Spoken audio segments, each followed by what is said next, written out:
Hello, friends, and welcome back to Stories About Entitled People. It's always nice when a scammer tries to steal from you, but loses his own money. But before we begin, don't forget to subscribe to our channel if you're new here and turn on notifications so you don't miss a new video every single day. Here we go.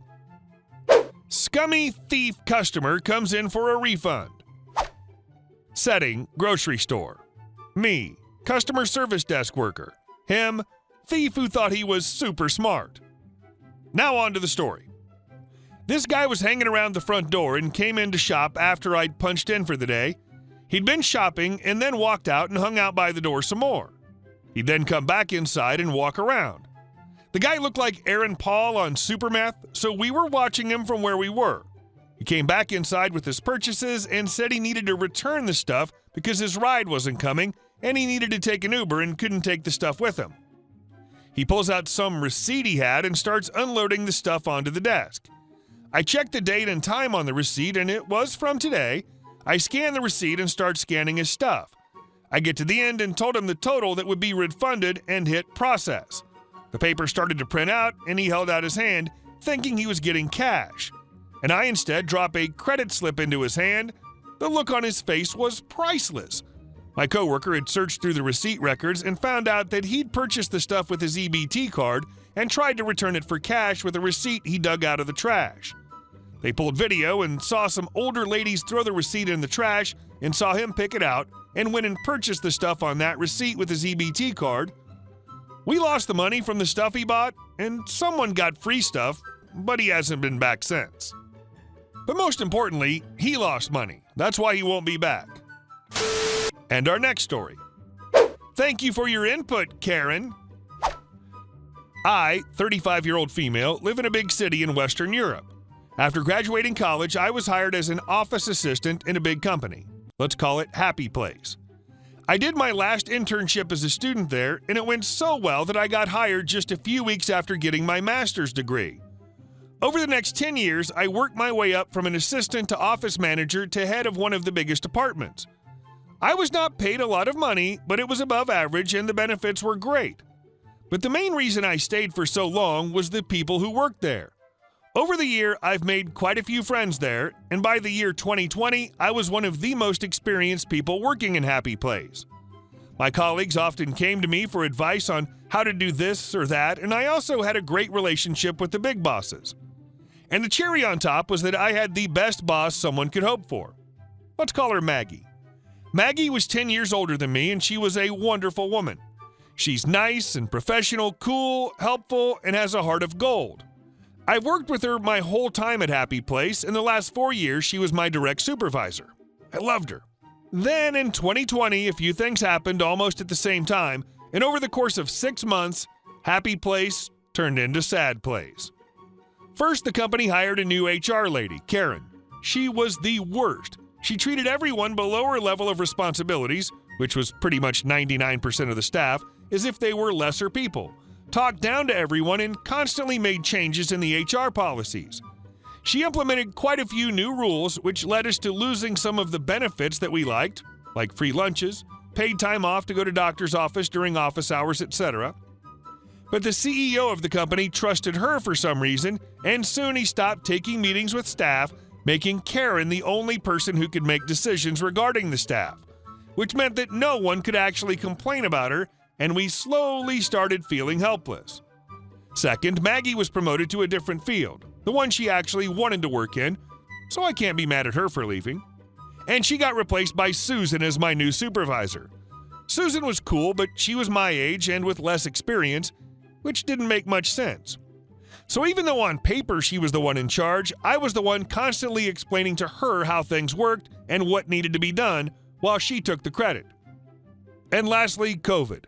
Our line of work was highly impacted by the pandemic, so the whole year 2020, I was working under an enormous amount of stress, taking almost no vacation time, doing my job and some of Susan's job, as at some point she went on a medical leave, and some of my coworkers' jobs, as some colleagues cracked under the tension and quit. But no one got hired to replace them. But despite all the hard work, I did not receive any pandemic-related bonus. which was weird since some of my coworkers let it slip they'd gotten a €1,000 bonus for achievements during the pandemic. The compliance. So given all the events of 2020, in January 2021, I've decided that enough was enough. When it was time for my annual review, I decided that I would negotiate better conditions for myself because as much as I love my job and the people I've worked for, I couldn't keep working so much for so little pay. As Susan was still on medical leave, Karen was the one who did my annual review. Despite the fact that I've only met her a few times and we've never directly worked together.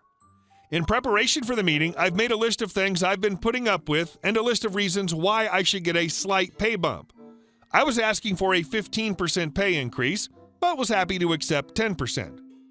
It wasn't really about money, it was about knowing that there was at least a chance that management valued me as an employee and that I was not just some sucker who did so much for not even a thank you. After making my case to Karen and carefully explaining to her what my job was and what I was actually doing, I asked the dreaded question.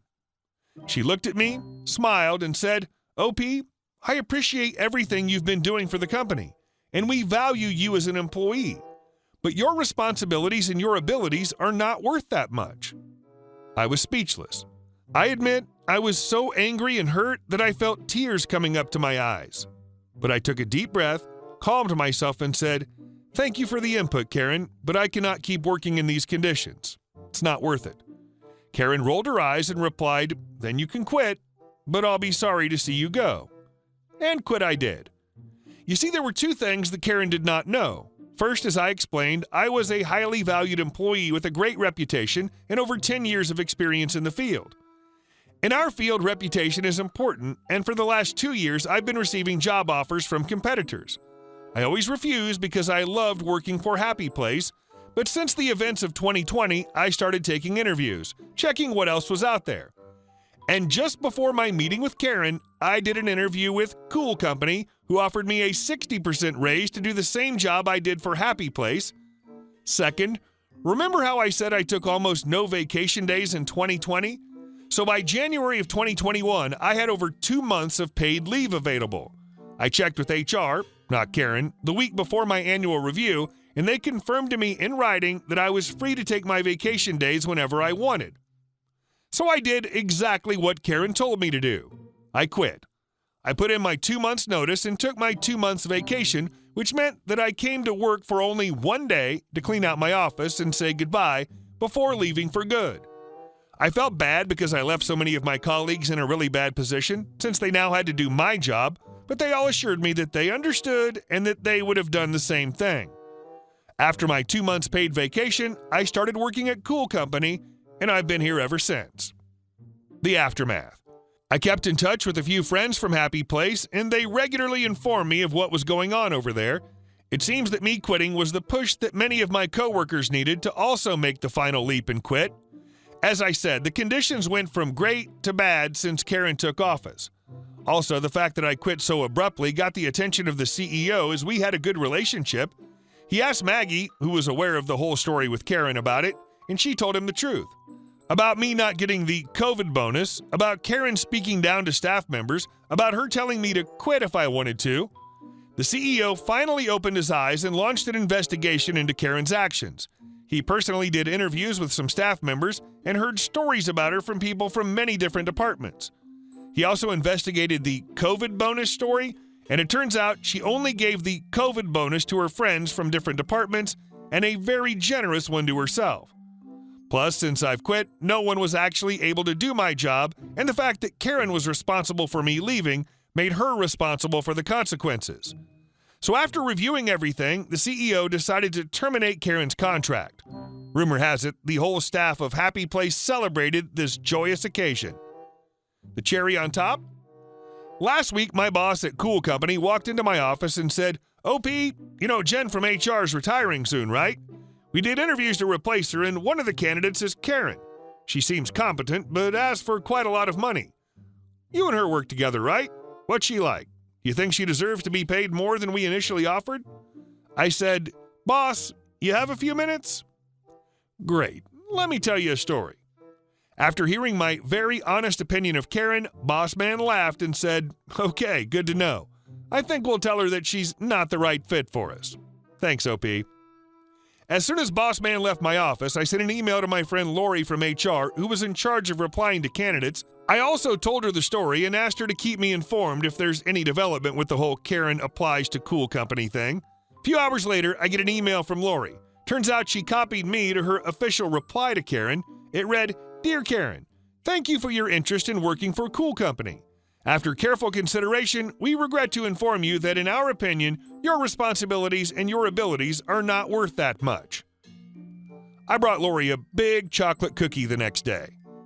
Have a great day, and remember, don't let Karens ruin your sense of self-worth. Update.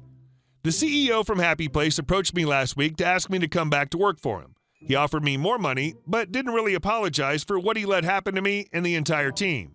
I said no, because even though Karen is no longer there, things haven't really changed, at least not for the better. Almost all the good people from that place have left for other opportunities since my departure, even those who've been there for 20 years. That includes my friend Maggie, who now works with me at Cool Company. I couldn't be happier. Judging by her LinkedIn page, Karen's still looking for work. It's amazing how quickly one person in the right position can ruin an entire organization. Hey guys, thank you all for watching the video. I'll see you in the next one.